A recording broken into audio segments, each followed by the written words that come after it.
Hello friends, welcome to Shimpi and mummy's kitchen. আবারও একটা নতুন রেসিপি নিয়ে তোমাদের সামনে চলে আসলাম।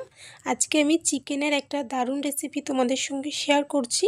খুব ভালো হয় এই রেসিপিটা। এটা কিন্তু ভাত, রুটি, পরোটা সব কিছুর সঙ্গেই দারুণ লাগে। তো আজকে আমি বানাচ্ছি চিকেন রেজালা। খুব সহজে তৈরিও হয়ে যাবে।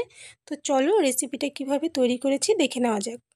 সবার প্রথমে চিকেন রেজালা বানানোর জন্য এখানে আমি চিকেনের পিস নিয়েছি, একটু বড় বড় সাইজের পিসগুলো নিয়েছি। এর মধ্যে 1.5 চামচ পরিমাণ দিয়েছি আদা রসুনের পেস্ট, সঙ্গে 2 চামচ ফেটানো টক দই দিয়েছি। এর মধ্যে আমি 1.5 চামচ পরিমাণ দিয়ে দিলাম লবণ, সঙ্গে এর মধ্যে অল্প আমি দিয়েছি কেশর বা জাফরান। এটা চাইলে তোমরা স্কিপ করতে পারবে, তবে জাফরানটা দিলে এই রেজালাটার মধ্যে হালকা একটা ইয়েলো টাইপ কালার আসবে, কেশরি কালার হালকা একটা আসবে, আর ফ্লেভারটাও বেশ সুন্দর আসবে, দেখতেও বেশ ভালো লাগে, তাই দিয়েছি। তোমরা স্কিপ করতে পারবে, কোনো সমস্যা নেই। সব কিছুকে ভালো করে ম্যারিনেট করে 10 মিনিটের জন্য রেখে দিলাম। এবার এখানে মিডিয়াম সাইজের 2টো পেঁয়াজকে কুচি করে নিয়েছি। এর মধ্যে আমি দিয়ে দেব গরম জল। গরম জলে কিছুক্ষণ ভিজিয়ে রাখবো, তাতে করে এই লাল পেঁয়াজের যে লাল ভাবটা, কষটা, সেটা বের হয়ে যাবে। আর তারপর এটাকে আমি মিক্সিতে পেস্ট করে নেব। আর তোমরা যদি এখানে সাদা পেঁয়াজ ইউজ করো, সেক্ষেত্রে কিন্তু এই প্রসেসটা করার কোনো দরকার পড়বে না। যেহেতু আমি লাল পেঁয়াজ ইউজ করেছি, তাই লাল পেঁয়াজের কালারটা একটু লাল লাল হয় পেস্ট করার পরেও। সেক্ষেত্রে আমি এখানে গরম জলে ভিজিয়ে রাখলাম, সঙ্গে কয়েকটা কাঁচা লঙ্কাও দিয়ে দিয়েছি। এদিকে আমি 10 থেকে 15টার মতো কাজু বাদাম এবং 1 চামচ মগজদানা একসঙ্গে 10 মিনিটের মতো ভিজিয়ে রেখেছিলাম। বেশ সুন্দর কিন্তু এগুলো ভিজে গিয়েছে। এগুলোকেও কিন্তু আমি আলাদা করে পেস্ট করে নেব। আর এখানে মগজদানার পরিবর্তে তোমরা চাইলে কিন্তু পোস্তদানাও এখানে ইউজ করতে পারবে। দেখো পেস্ট করে নিয়েছি। পেস্টটাকে একটা বাটির মধ্যে উঠিয়ে রাখলাম। এদিকে একটা কড়াই বসিয়ে নিয়েছি। এর মধ্যে 1 চামচ মৌরি দিয়েছি, সঙ্গে 1 চামচ গোটা জিরে, একটা শুকনো লঙ্কা 1 টুকরা দিয়েছি, তেজপাতা, সঙ্গে আমি দিয়ে দেব গোটা গরম মশলা। এখানে লং, দারচিনি, এলাচ এবং একটা আছে বড় এলাচ, সঙ্গে স্টার এনিসের 2টো টুকরো আমি দিয়েছি। দিয়ে সব কিছুকে একটু ভেজে নেব। এই শুকনো কড়ার মধ্যে ভেজে এগুলোকে আমি গুঁড়ো করে নেব। এই মশলাটা তোমরা চাইলে স্কিপ করতে পারবে, তবে এতে বেশ ভালো ফ্লেভার আসে, তাই এখানে করে নিচ্ছি। এবার ওই কড়াইটার মধ্যেই আমি কিছুটা দিয়েছি রিফাইন অয়েল, সঙ্গে 1 চামচ দিয়ে দিলাম ঘি। আর এই রেজালাটা কিন্তু অবশ্যই রিফাইন অয়েলে করবে, তাতে করে কিন্তু বেশ ভালো হবে। এর মধ্যে একটা শুকনো লঙ্কা এবং 1 টুকরো তেজপাতা ফোড়নে দিয়ে দিলাম। সঙ্গে আমি এখানে বড় সাইজের একটা পেঁয়াজকে কুচি করে রেখেছিলাম, পেঁয়াজ কুচিটাও এর মধ্যে দিয়ে দিলাম। দিয়ে পেঁয়াজগুলোকে একটু ভেজে নিচ্ছি। আর এখানে কিন্তু পেঁয়াজগুলো লাল করে ভাজা যাবে না, লাল করে ভাজলে কিন্তু রেজালার কালারটা ভালো হবে না। তাই এখানে পেঁয়াজগুলো ততক্ষণ ভাজতে হবে যতক্ষণ না পর্যন্ত পেঁয়াজের কাঁচা ভাবটা বের হয়ে যাচ্ছে এবং হালকা এটা ভাজা ভাজা হতে শুরু করেছে, সেই পর্যন্তই কিন্তু পেঁয়াজগুলোকে আমি ভাজবো। এদিকে দেখো পেঁয়াজগুলো কিন্তু ভাজা হয়ে গেছে, এগুলোকে আর বেশি ভাজবো না। এর মধ্যে হালকা একটু পিঙ্কিশ কালার চলে এসেছে।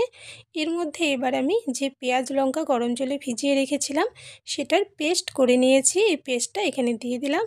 দিয়ে এই পেঁয়াজ লঙ্কার পেস্টটাকে আমি 1 থেকে 1.5 মিনিটের মতো একটু ভেজে নিচ্ছি, যাতে করে এর কাঁচা গন্ধটা বের হয়ে যায়। দেখো ভাজা হয়ে গেছে প্রায়, এর মধ্যে থেকে তেল ছাড়তে শুরু হয়ে গেছে। এর মধ্যে আমি বড় চামচের 1 চামচ দিয়ে দিলাম আদা রসুনের পেস্ট। যেহেতু আগেও দিয়েছি, তাই এই পেস্টের অনুপাতটাও কিন্তু তোমরা সেই বুঝেই দেবে। দিয়ে একসঙ্গে আবারও 1-1.5 মিনিটের মতো ভেজে নেব।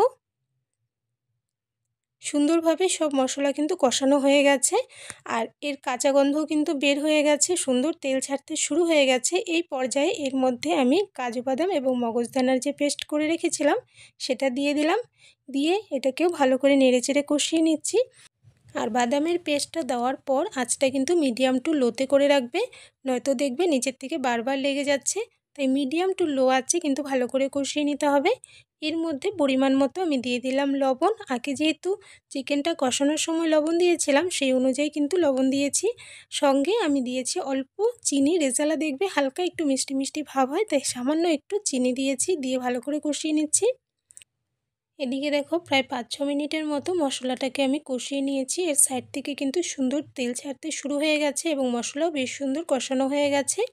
এবার এর মধ্যে ম্যারিনেট করে রাখা চিকেন আমি দিয়ে দিলাম। আর কেশরের দেখো কালার কি সুন্দর এখনই ছাড়তে শুরু হয়ে গেছে। ভালো করে চিকেনটাকে মশলার সঙ্গে মিশিয়ে নিচ্ছি। মশলার সঙ্গে ভালো করে মিশিয়ে নিয়ে এবার এর মধ্যে আমি ঢাকা দিয়ে দেব। 5-6 মিনিটের জন্য লো আছে, তাতে করে চিকেনটা বেশ সুন্দর বয়েলও হয়ে যাবে।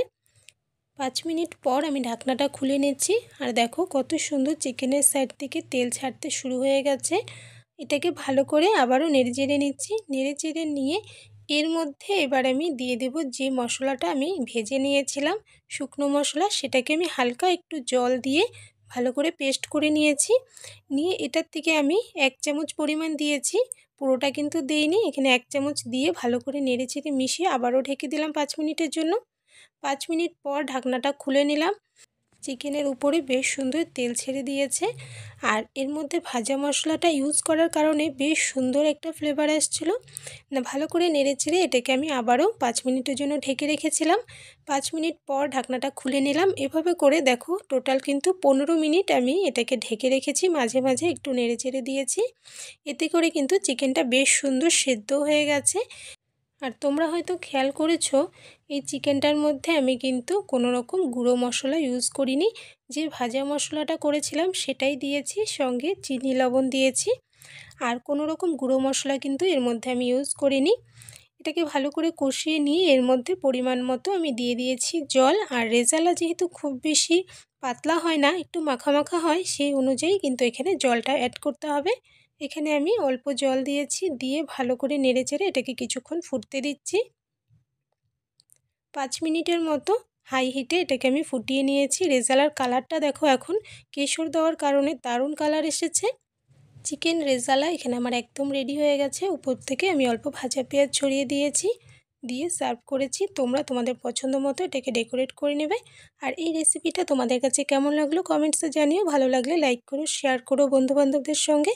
আর আমার চ্যানেলে নতুন হয়ে থাকলে চ্যানেলটাকে প্লিজ সাবস্ক্রাইব করে আমার পাশে থেকো। আর এরকমই আরও একটা নতুন রেসিপি ভিডিও নিয়ে আবারও তোমাদের সঙ্গে দেখা হবে। তাহলে আজকের জন্য বাই বাই।